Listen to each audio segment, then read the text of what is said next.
his workout is very no nonsense. He's not complacent in his training. You know, when he walks in the door, it's, you know, there's a purpose behind why he's here every time.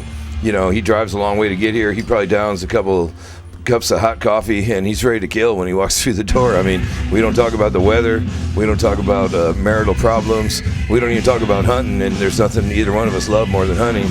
But, you know, he walks in there, he starts warming up, and it's time to go, whether he's training with me or any of his other training partners. It's all business. You know, when the workout's done, you know, then we can talk about whatever. But, you know, there's a single-minded focus of, you know, intensity on the workout, and that's how every champion has to be. You know, if to reach that goal, you got to be single-minded, and you can't play around. You know, it's really, if you're going to be great at anything in life, you have to be that way. You know, God blesses hard pursuit and hard work, and you know, he's a great example of that. You know, he runs other businesses besides just his bodybuilding. I mean, there's so many guys that, you know, have that poverty mentality about bodybuilding, and they don't you know, they can't compete if they don't have a sponsor. They don't, you know, there's always an excuse. They're not going to enter unless someone's paying all their bills.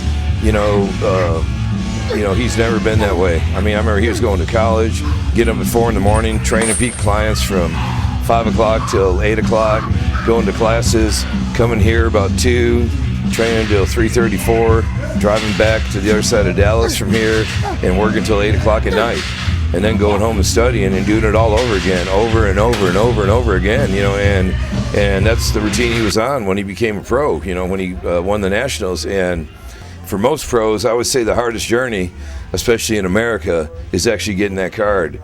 And he got that working hard, man. He didn't have anybody paying his way. You know, he was having to cook his own meals and everything. And of course now, you know, it's a whole team. It's a team with his wife, Trish. Trish is just absolutely awesome athlete herself. You know, she's getting ready for the Arnold also.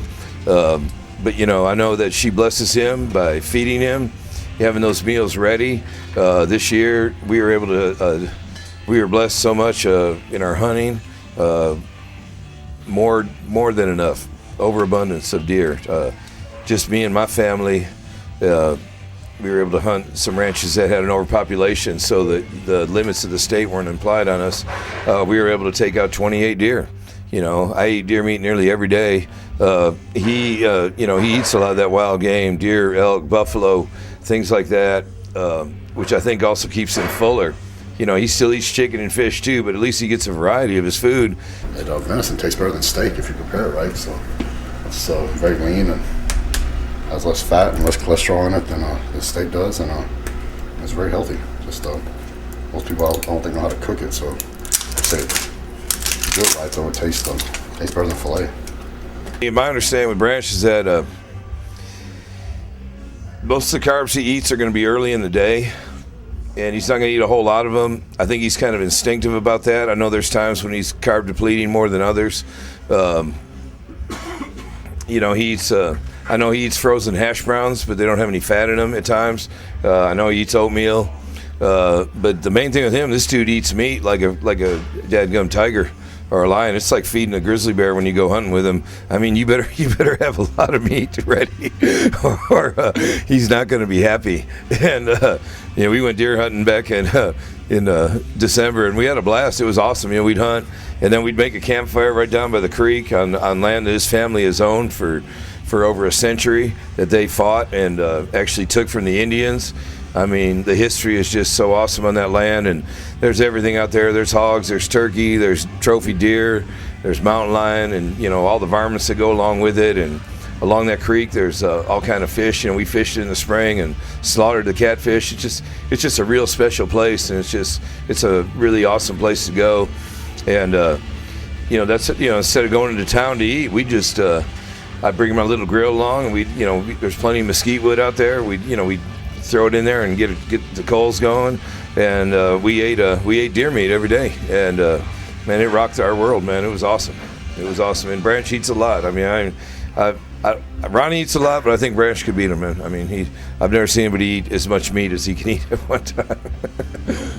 Well, really, with Branch, I mean, especially for this show, I've seen him get better and better and better every week. It's been it's been a gradual improvement. Generally, we always look at him after chest day. I don't like to look at him every day. I think when you look at someone every day, you're going to get immune to the way they look. You're going to get you're not going to see the improvement. Today, I saw a big improvement. The striations in his butt are starting to come in, which lets me know he's getting really close. And he doesn't really have a hard time maintaining it. He'll just train harder. I mean, he's not your typical guy who's going to feel sorry for himself these next 2 weeks and be laying on the couch. I guarantee he's still getting up. He's still doing his cardio. He's still working his business. And when he comes in here, as you saw from that deal, he's still going to train hard. And I know him. I know he'll still train hard right up to the day he leaves here to go kick butt up there at the Arnold, man. And that's the way it's going to be for him. I mean, he's going to hit it hard. I mean, you kind of worry about that because you look at him and you know that he's probably won shows in the past, maybe not even at the level of conditioning he was at today. But I believe you're going to see a whole nother level. And another thing with him too, man, he doesn't do anything crazy at the end. Some of these people will, on the advice of, one of the gurus, do some kind of crazy sodium, carb loading, fat loading, whatever, tricks, diuretics, all that craziness. He's not going to do that. Why take a chance of blowing that conditioning? Basically, he just keeps going like he's going, and he might eat a few extra carbs or a little bit extra fat or something right before the prejudging or whatever, but it's not going to be anything extreme that's going to make him, retain water between the skin and muscle or anything like that. And I think he's going to present his best package ever this time. I just can't say enough, man. I love Branch, man, and I think this is going to be his year.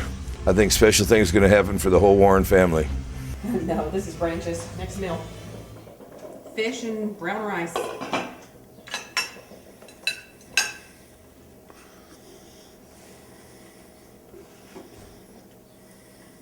Very good. Yeah, he says you cook for him all the time. I do. Yeah. He's spoiled. But yeah, he gets mad when I go out of town and he has to cook for himself for the day because it doesn't taste the same. But I love him, so I do it.